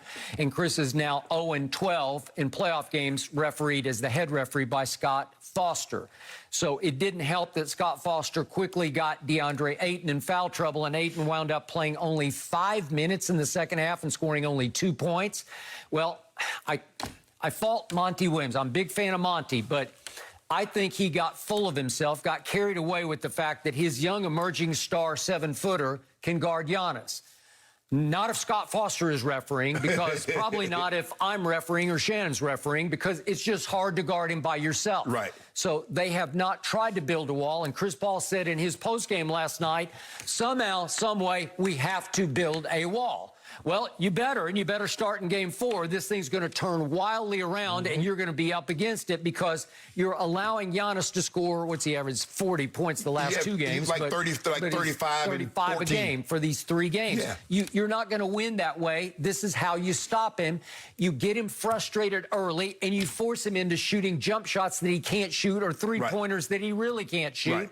And, again, some nights he's going to get hot-handed from the free throw line. He's had streaks. He was shot 75% in this league. I got that.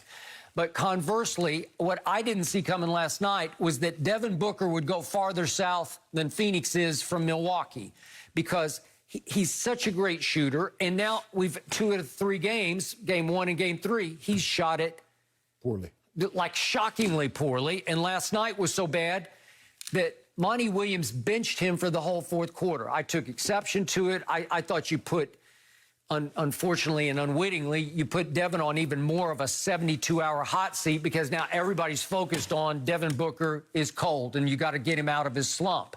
And I didn't think Monty helped him if he just let the game play out. Maybe he'd gotten a couple of looks and made a couple of shots and felt better going into Game 4. But the point is, they go as Devin Booker goes. So their formula for victory is Devin Booker has to make some early shots, and they have to take the lead, and they have to build a wall and get Giannis frustrated. He hyperventilates early in games.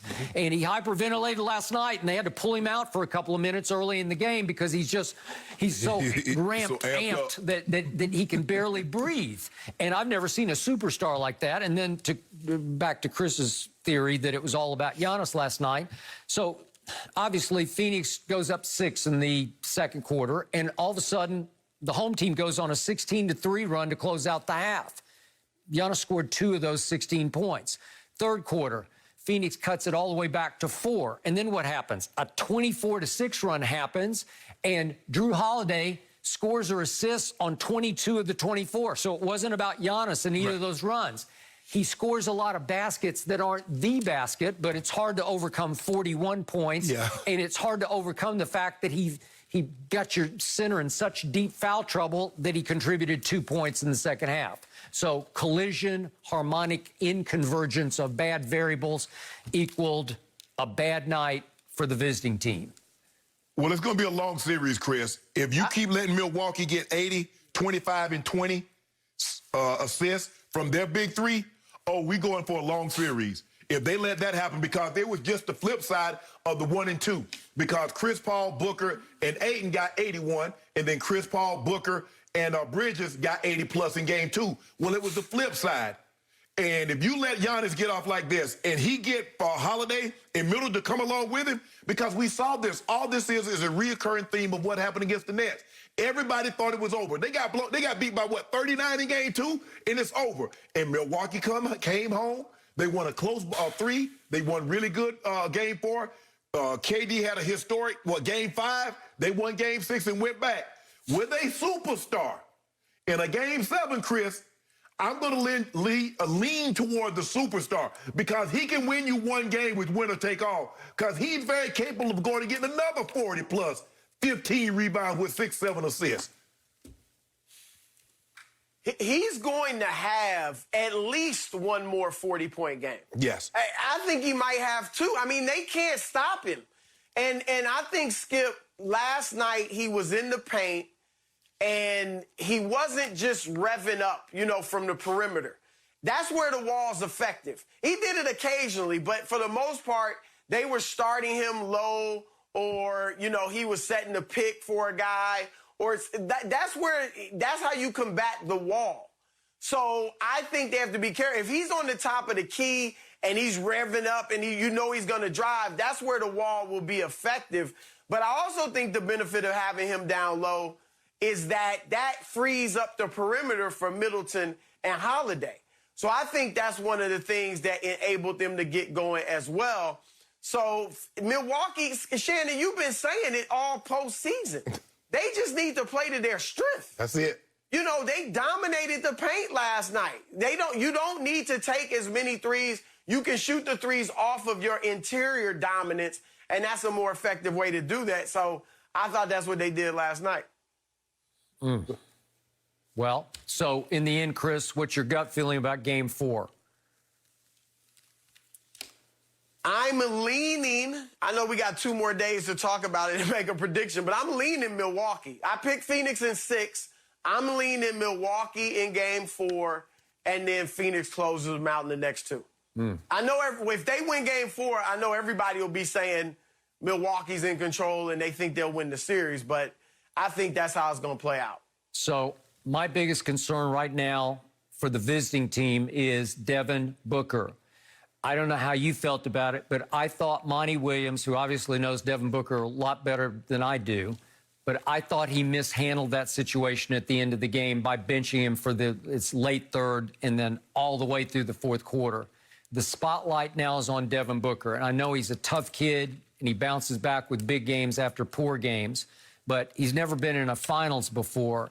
And now, instead of letting him find some rhythm in the fourth quarter in a blowout, you've just put him in mothballs. You've forced him to sit at the end of the bench and have ABC just go solo shot after solo shot of what's wrong with Devin Booker. And that will be the story of the next 3 days, because you got to wait, obviously, 3 days until you play again. So I'm concerned because they need Devin to come out hot in Game 4. They're going to lose because they do go as he goes. And you can only expect Chris Paul to have a hot hand here and there. Right. And he had one in Game 6 and then turned right out in Game 1 and still had it. Got off to a fairly good start last night and then just faded into the, so to speak, sunset. So now I'm concerned about Devin Booker going into Game 4. Well, I think, Skip, like you said, if he's had a poor shooting game every series. Again, all the 3 previous series, and he's always bounced back to have like 25 or more points when he comes off one of those poor shooting games. So I do think, look, we all know he tries to follow Kobe. He wants the Mamba mentality and all that. I do think he's mentally tough enough to put this game behind him. You know, we in the media, we focus on momentum. I think the players look at it as it's a new game. Every single game is its own entity.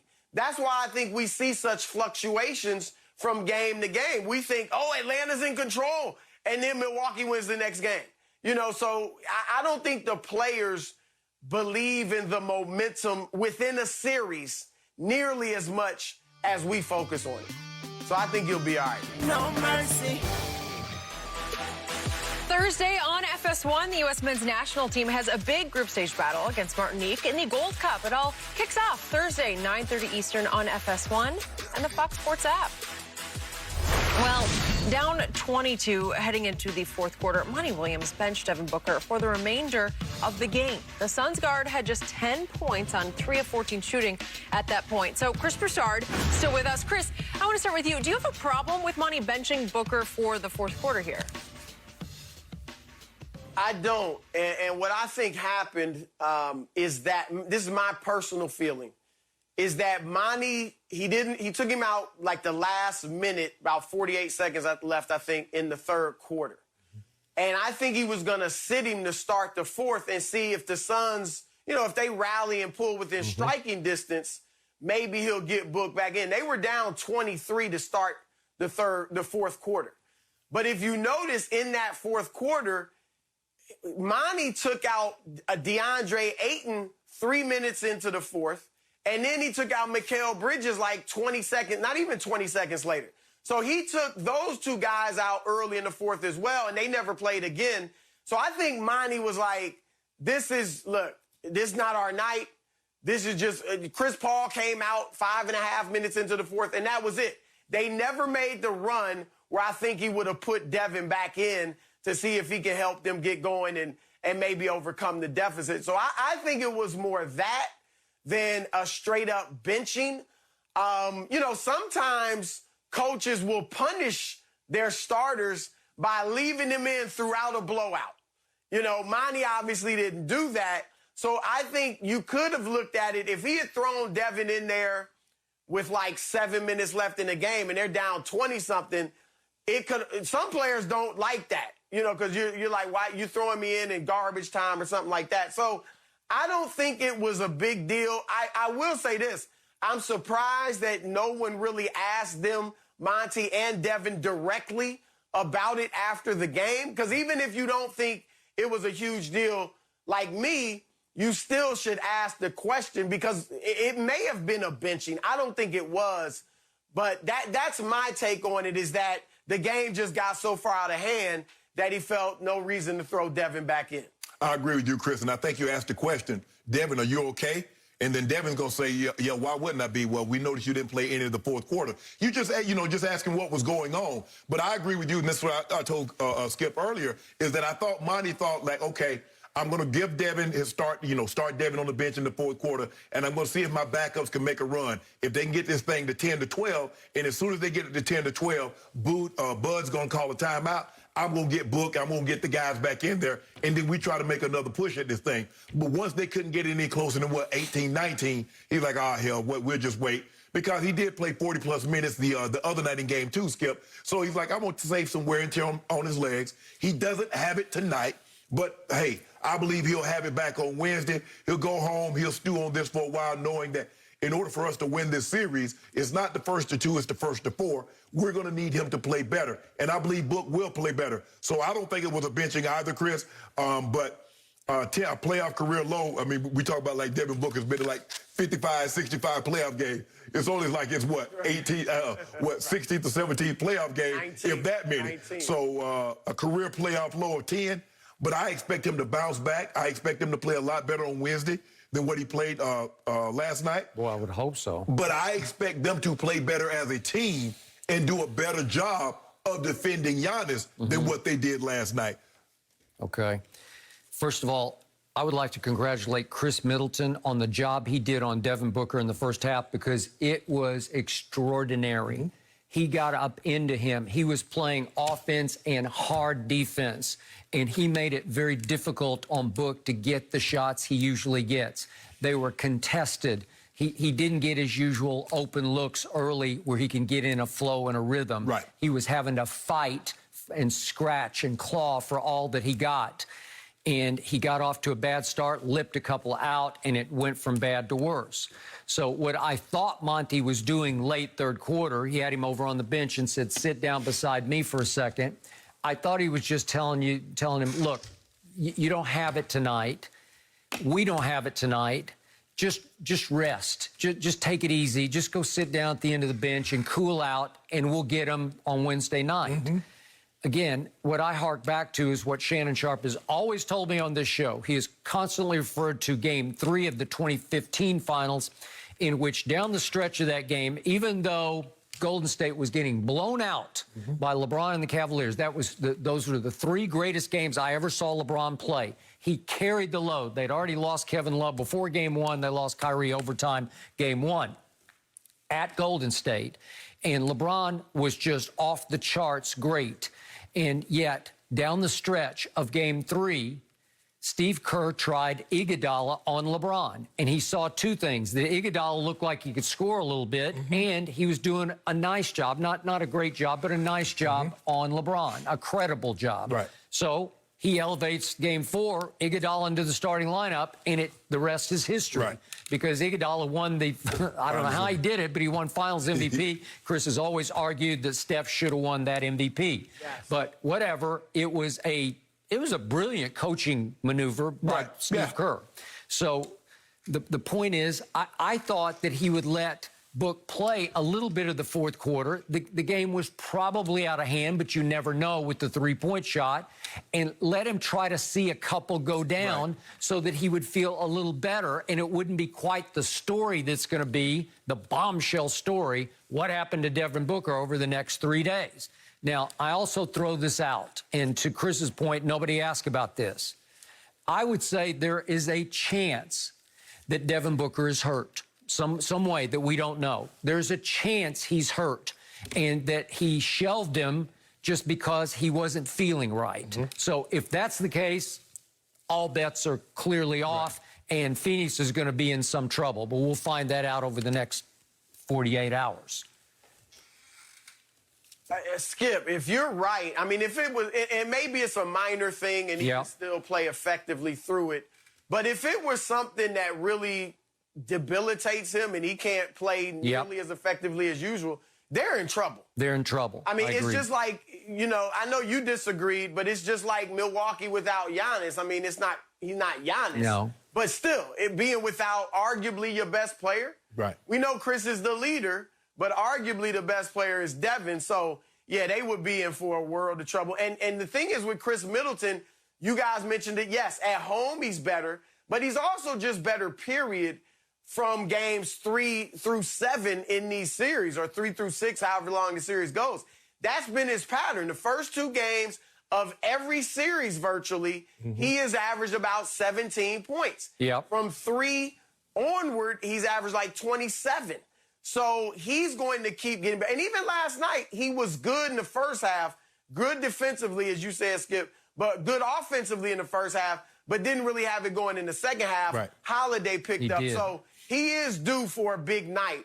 That's why, again, I'm leaning toward Milwaukee in game 4. Okay, so, Chris, I want to give you a crack at this because Shannon and I have broken this down several times already on the show. The Scott Foster issue. How much do you think it plays in Chris's head, or last night was it tangible? It played on the scoreboard because Scott Foster was calling so many early fouls that got Ayton in foul trouble, and then he obviously missed the one where Giannis just flat out ran over Jay Crowder and called a foul, Scott Foster did, on Jay Crowder.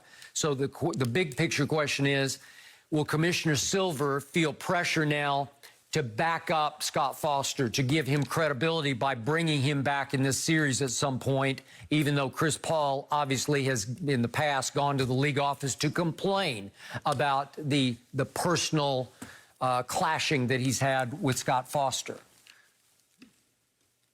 No, yeah, I know Scott. I like Scott. I'm going to say he's not doing anything untoward, but you know, Skip, some of these calls can go either way. And so on so many plays, there's contact that you just let go. So it is easy, you know, to call something, you know, that you'd let go in other instances, and next thing you know, a guy like DeAndre Ayton's out of the game. I think to your point about Chris is a thinker. And sometimes when you think, when you can overthink, right? And so knowing that your nemesis, if you want to call him that, is officiating the game, a guy that gets on your nerves so much that you've gone to the league office, as you said about him, that could work on Chris. I do think he'll be back for at least a game in this series. I don't think we've seen the last of him. But, yeah, I think, look, Chris still played fairly well. He wasn't horrible. But it certainly can work on you a bit, especially when you see one of your other top players going out with these fouls. Giannis ran over Jay Crowder. I don't care what that is. That's a foul. That's a charge. Jay Crowder was just as entitled to that spot that Giannis was trying to get to. He was entitled to that spot just as much as Giannis. And Giannis ran him over to get to the spot, and Scott Foster called a blocking foul. And then he called the third foul. He called a third foul at the top of the key. He's at half court. Giannis is under the basket, and he called a foul. You got 2 guys, one on the side and one on the hoop. They don't call it. Scott Foster at the top of the key right before the half. He called a foul. Yeah. They did let the Cam Johnson dunk stick. I thought that was the charge. But who called a blocking foul on that one? Yeah, he's like, well, you know what? I did call a blocking foul on the other one. I might as well go and, you know, let him offset. That just was stand. So, Chris, do you remember what Chris Paul said after Game 3 of the Lakers series, in which they'd been blown out? The Lakers had shot 30 free throws to their 18 free throws, and Chris was not asked about Scott Foster, but he had, at that point, lost 11 straight playoff games officiated as the head referee by Scott Foster. And if we could see again what Chris said, volunteered to the media right after the game. We got to try to, limit their free throw attempts. They're shooting a lot of free throws last game tonight. If I was a betting man, 11 games in a row.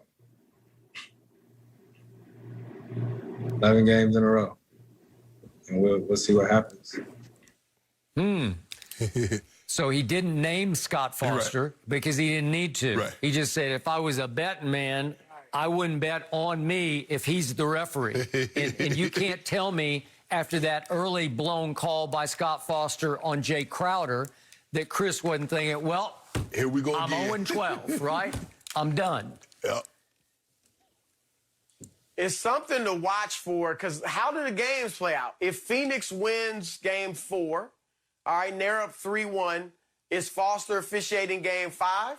I don't know. To extend this. It's going to be interesting to see what the league does with him. But like I said, I think we'll see him once more. I think Chris Paul will take anything except the deciding game. If it's a Game 7, Chris Paul like, no, Adam Silver, we got to talk about this. And I've told both of you, Chris Paul is known to be friendly with Mark Davis, who's one of the best refs in this league. And he got Mark Davis in Game 6 against the Clippers at Staples, and then Game 1 at home against Milwaukee in the finals. Right. He got him both games. So now it's crucial to see who gets the call for Game 4 or Game 5. To your point, Chris, I think the league office, going up to the commissioner, feels huge pressure because once Scott Foster's been called out, you have to validate his credibility. You can't back off him. You got to send him again. Right. And Chris Paul will say, well, I'm doomed again. I agree. Yeah. Yeah, I just like Sean Wright, Ed Malone. Because Ed Malone, guys be frustrated, but he'll sit down and explain. They had him mic'd up, and he's talking to him. He's explaining to him. Well, you reached in. You grabbed him, and you left me no choice but to call it. Yeah. Just explain it to the guys, but Scott Foster, man, we don't pay good money. I ain't paying no money. But they don't pay good money to see you, Scott Foster, and all the other referees that be trying to get in on it. They don't pay money to see you. And then, of course, Scott Foster screwed the Clippers in Game 2. Chris Paul was out, and he screwed the Clippers. That was the worst blown call of the whole playoff run. Without that call, off Ayton, out of bounds at the end of that game, the Clippers would be winning the finals right now. Well, they would be. No, y'all wasn't winning no finals, Skip. How y'all gonna win the finals without Kawhi? Huh? Without Kawhi, where's Kawhi Leonard? Kawhi Leonard. Kawhi's out. He's out there on a boat with Lagon. No, yeah. Did you just start saying goodbye, or did you say that earlier in the show? I tell you what, LeBron is. He wasn't in Vegas losing. Was it, Chris? Me, you, Jenny, Skip, and the cameraman could beat Nigeria. So that's yeah. We're going to go there right now. We have plenty more to talk about when it comes to that one later. And yes, I appreciate that. I actually do feel confident in my playing abilities, Shannon. Chris, thank you so much for your time. We got a lot more to get to with you later this week. No mercy. Well, the Bucks took advantage of home court last night with the 20-point win over the Suns and will attempt to carry that momentum to Game 4. The teams will get an extra day of rest before that one, and Fox Bet Sportsbook has Milwaukee as the early favorites, which makes sense at this point. Shannon, what is your early gut feeling on the Bucks' chances to even the series in a Game 4 win? Bucks. They already won at home, skipping the postseason, and Fox Bet already installed them as a 4.5-point favorite. Middleton and Holiday play better at home than they do on the road. Holiday averages 19 points, shoots 47%, 33 from three.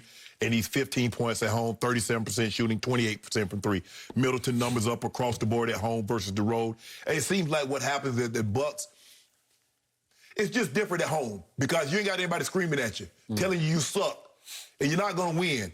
You got everybody feeding you positive energy. Last night, I can just imagine, I didn't listen to the sound, but I bet it was pretty quiet. Wasn't a whole lot of people counting 1, 2, 3 with Giannis shooting his There was free. one Phoenix guy, some crazy costume, and he was trying to scream I saw him. I'm like, and I'm pretty sure he got drowned out. I'm like, how did he get tickets to be right there? But he had tickets. And I always say, how could you wear that to that arena? Yeah. Because you're lucky that it's Milwaukee. If it's like Philadelphia or somewhere, you're not going to get out of there alive. Or New York. New York, Knicks, yeah, I know. So, Skip, they just play better at home. They're a very good home team. They play better at home. And, Skip, the thing is, offensive rebounding has been key. They're out offensive rebounding the Suns 40-23. You're going to lose a ball game if you keep giving up that many opportunities. Mm-hmm. And you saw last night, second chance points, 20-2. That gets you beat. Yep. So I'm going to say the Suns, I know it's early, but I'm leaning towards the Bucks who win this game 4 and really make this thing a series. I thought I was going to win some due back from you when I went to bed last night, but the harder I look at this, the less I think I'm going to bet anything on this game. Because the more I think about it and the more I sort of read the tea leaves, I think something's wrong with Devin Booker. That's number one. Okay. And number two, even if there isn't anything wrong, the final spotlight is so glaring and so harsh and so relentless, and there are so many days now between 3 and 4 that it's going to be hard on him to break completely out of the slump now that Middleton has sort of drawn a defensive bead on him in Game 3. So I don't love his chances of being a huge factor, and they go as Devin Booker goes. And then we get to part 2. As Chris Paul said after the game, somehow, some way, we have to build a wall. Without Saric, who's obviously not a starter, but a big-bodied 6'10". Right. Who do you have on manpower to build the wall with? Do you have a Gasol and a Siakam and a Kawhi? You definitely have an Ayton, but they've tried to single Giannis with Ayton. Right. So do you recruit Jay Crowder to help build the wall? That could serve you pretty well. But Mikal Bridges, he's just thin. You know, he doesn't have his total man body. No, and I don't think he's gonna ever get. And by the way, you want to talk about disappearing last night? He went from 27 points in Game 2, right, to 4 points and 4 turnovers. That was his contribution last night. Right. 4 points and 4 turnovers. Just didn't even. He missed both his 3-point shots. He just was no factor. But here's the thing, Skip. I would say help off of P.J. Tucker. But P.J. Tucker just stands in the corner. He does. And then that's Chris Paul. So how much help is Chris Paul going to give you at 5 and 6 foot tall on Giannis? Where when you had Siakam, where you had Kawhi, where you had Gasol at 7 feet tall, they're a tall bunch. If you look at Phoenix is small. They go Ayton, and then they go basically 6, 7 back down. Their backcourt is extremely small. Booker's, 6'4", CP3, 6 foot. So it's not like they're a big team that they can ill afford to have Ayton off the court. Because when you come in, who you come in with? Torrey Craig. What's Torrey Craig? 6'7", 6'6"? And then you come in with, you played Frank the Tank last night. Anytime you see him on the court, and it's not mop-up duty, no, I agree. Son's probably in trouble. Okay, I got it. I'll give Book 6'5". Okay. That's what they list him at. But is he physical enough? No. To thwart Giannis in a wall situation? Probably not. So again, Ayton can. Right. But Ayton has not been able to do it by himself because he gets in foul trouble because he doesn't play shrewd enough yet. And they do a great job of spacing Brook Lopez, and you have to honor him because he will shoot the 3. So Crowder has to play him. And so now how do you sink back? You got to give up something. Do you believe Brook Lopez do you believe Brook Lopez and P.J. Tucker can beat you? Because if you don't, well, I'm bringing Jay Crowder, and I'm bringing CP3 every chance I get to help double down on Giannis to make him give the ball up. Okay. So the pendulum has swung from Budenholzer on the hot seat to Monty Williams on the hot seat. Yes. Love Monty Williams, but now he's under some media gun over 3 days.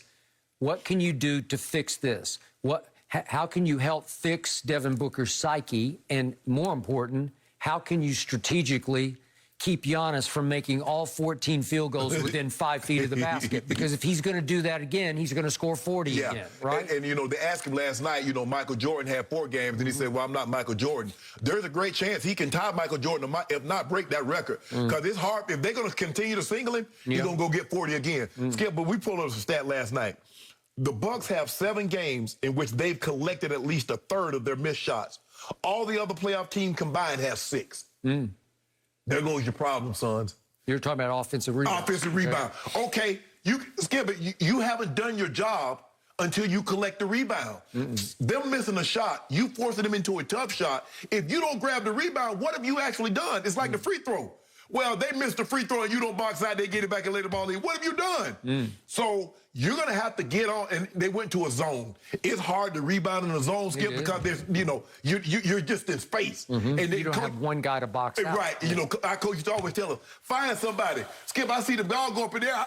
You want me to go run to the corner and go get somebody? No, I'm going to wait, try to get the ball off the rim, and it takes a crazy bounce, and then Porter's grabbed it. So Phoenix got out-rebounded 13-6 last night, which led to 20-2 in second-chance points. Okay, a lot of that's just guts and desire to me. It's just I want the ball worse than you want the ball. But Skip, think about it. Look at Giannis was over the people. Giannis was over the people back. Just Brook Lopez just over people back, just taking the. Bobby Porter just. It's true. I mean, when you 6'11" and you go over a guy that's 6'3" or a guy 6'5", it's easy. Brook Lopez just playing. Yep. So, no, I will not take Phoenix in the 4.5. Whoa. No. You know what, Skip? I got a deal. I got a deal you can't refuse. 8? Got a deal you can't refuse. 10? 7.5. 7.5. 7.5 for 3 cases. I'll sleep on it. 7.5 for 3 cases. Really? You're getting full of yourself. Feel real good. Feel real good. By tomorrow, I predict that'll go to 8.5, maybe not. Yeah. Why you need all them points? 25 cases. Because I think Phoenix is starting to get in trouble. No mercy. Shohei Ohtani is making the difficult game of baseball look easy. He hit this monster 463-foot home run on Friday. He's remaining red hot heading into the Home Run Derby and All-Star Game. So be sure to catch Ohtani's historic All-Star Game appearance as the first player to reach the game as a two-way player. Catch all the action tomorrow at Coors Field in Denver starting at 7 Eastern on Fox. I cannot wait to see what he does. And really everyone else. This is going to be great. I'm looking forward to it. And then the game last night. After Giannis's second straight 40-point game, he was asked if Michael Jordan's record of 4 straight games of 40-plus was in the finals was in jeopardy. Giannis immediately responded saying, quote, "I'm not Michael Jordan." He then repeated the stat to himself and said again, "I'm not Michael Jordan." Shannon, what did you make of this comment? He's not, but I believe he's going to get... He might be on a stretch where he gets that many points again in the next couple of games, Skip, because if you single him one-on-one and he makes his living in the paint, he doesn't settle like he did in last game, he's going to get close to Michael's record. Now, Michael went 42 in game 2, 44 in game 3, 55 in game 4, and 41 in game 5. This is 1993. 93, Skip. But he did it on 36 attempts, 43 attempts, 37 attempts, 29 attempts. Skip, Giannis hadn't shot the ball more than 23 times in the game. When you're scoring point-blank baskets, it's pretty easy. That's my point. Right. So it's not like, you know, Jordan was, a lot of these was pull-ups and Jordan driving and all that. Giannis is just dunking the ball. But Skip, here's something that's very interesting. When he went and got his first 40-point game, Horace Grant gave him 24 points, and Scottie Pippen gave him a triple-dub. In the next 40-point game, Scottie had 26, 10, and 9. BJ had 21. And Horace Grant had 13 points and 17 rebounds. So even though Jordan was doing things historic, it still took the others to come along in order for them to get the win. And that's what we saw last night. Giannis was sensational, but he needed Chris Middleton and he needed Holiday to come along with him. Skip, Giannis, think about it. He has 2 40-point games. Jordan had 44 attempts in game 3, Skip. Giannis in his 40-point game, he has 45 attempts combined in 2 games. And gone over 40. So there's a strong possibility. He's not, as Chris said, he's going to have 1. I believe he has 2 to 3 more if it goes that long, if it goes more than 3 games. He'll have at least 2 more of these 40-point outbursts, Skip, because I don't like the way they're playing him. Okay. You took this in a very different direction than I'm about to take. Because I've said from the start, I try to wrap my arms around Giannis. I don't love his superstar intangibles. The ability is extreme. Off the charts. He is the Greek freak for a reason. But he can't shoot anything mid-range. No. He's a lousy three-point shooter, and any given night, he's a lousy free throw shooter. Most nights. Most nights. So when he says, I'm not Michael Jordan, I can't condemn him for it because he's disqualifying himself. He says, I don't want to be Michael Jordan because I don't feel or see the killer will in him. I don't feel the takeover gene in him. All he's going to do is go out and play his tail off, especially on the offensive glass. He's going to fight for every loose ball because they're easy baskets for him. Yes. I snatched it over this guy's head, and I just laid it up off the glass, and I made 2 more points. Right. And it's fun for him to play basketball like that. But what did he choose to do? He chose to take the max to stay in a very small market in Milwaukee because he's comfortable there. Right. They love him, and he loves them. Right. And right now, he's got a chance to even the NBA Finals for the Milwaukee Bucks at 2 games all. And it makes him happy because he doesn't want the New York spotlight or the LA spotlight or even the Miami spotlight. Right. He doesn't want that. Right. He's happy there. It's made for him, and he's made for them. Right. So, again, the weirdest phenomenon last night, what did we see? We saw 2 huge surges by the home team. Right. They fall behind in the second quarter, 36-30, and they finish out the half on a 16-3 run. Did Giannis contribute to the 16? He scored 2 of the points. Right. Not huge. Right. Then second half, here comes Phoenix in the third quarter, and they cut it to 74-70. And what happened? The home team goes on a 24-6 salvo to end the third quarter to go up by 23 at the end of the quarter. Well, of those 24 points, how many did Giannis contribute to? Not many, because guess what? Drew Holiday either scored or assisted on 22 of 24. Right. So was that a Giannis run? Right. Giannis-led run? No. Was the first half 16-3 a Giannis-fueled run? No, Skip, the thing is, he says he's not Michael, and he's not, but the thing is that he's asked to do a little bit more because, see, Michael had Ho Grant and had others to get those rebounds. Yep. Giannis is more times than not, 95 times out of 100, Giannis is going to lead the team in rebounding. He's asked to do that and go get you those points. And for me, I believe in order for them to win this series, Skip, he's probably going to need to get you 2 to 3 more 40-point ball games. All right.